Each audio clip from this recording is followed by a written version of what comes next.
So before we get going, we'll just go through a brief seat setup so you're nice and comfortable, and this will look at all aspects of your safety and comfort in the car. Now luckily here today we've got the SL63, which has got full range of seat controls. Right. Now what we'll have a look at first of all is your height in the car. Right. Now this is a trade-off really, because the lower you sit in the car, the better feel you get of the road, right, because the seat's obviously bolted directly to the chassis there. The higher you sit in the car, the more visibility you get out the front there. Yeah. So it's really that your eyes are centre with the windscreen, yeah, in the middle, so that you've got good visibility, that you don't sit too high, right, so you get a good feel for the car there. So if you want to start by just raising the seat up for me a little bit, that's good. Excellent stuff. Now we're going to check your distance from the pedals and the steering wheel. Yeah, so start moving yourself forward, and a good way to check this is first of all by putting your right foot on the brake. Okay. Now what we look for here is a really good bend in your knee of about 120 degrees. So you can apply maximum braking force should you need to without straining. Yeah. The other thing that we look at though in terms of safety, God forbid, I wouldn't wish it upon anyone, but the moments before a collision you brace yourself. It's human nature. Right. A couple of things you do. One, you'd brace yourself against the steering wheel, so you'd push yourself away, arms straight, yeah. And the other thing you do is you hit the brake because you want to stop the car, wouldn't you? Yeah. But if you're too far away from these controls and you're right on your tippy toes, so your legs lock out straight, you've got no movement left in your joints. Okay.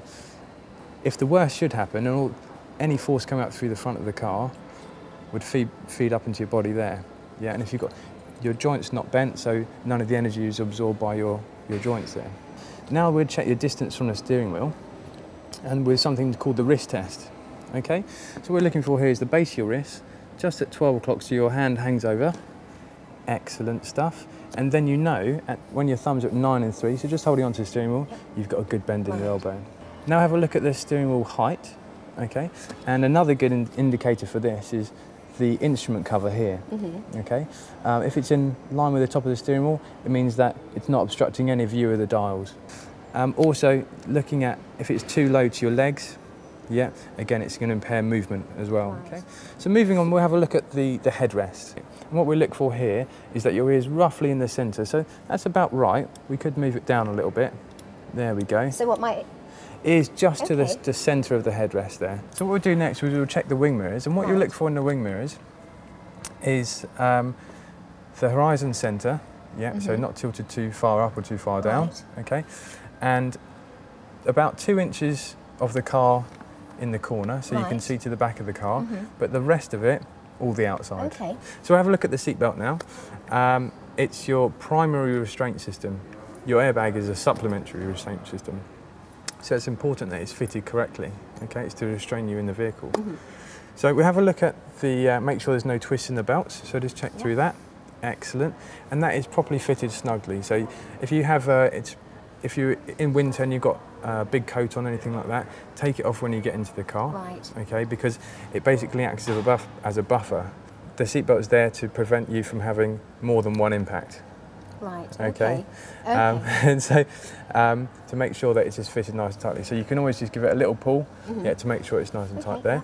Next thing is, if you're pregnant or expecting, the lap belt should fit under your bump. Right, okay. Okay. Yeah. Next thing is to check that the top part of the seat belt just sits nicely on your collarbone. That's good, strong part of your body. Okay. And that it doesn't sit on your shoulder. Because if it's too far on your shoulder, and you go forward in an emergency, it's going to slip off. Exactly, yeah. Another bad habit is obviously tuck it underneath your arm, thereby you're relinquishing the support from the seatbelt for your torso. Right. Have fun.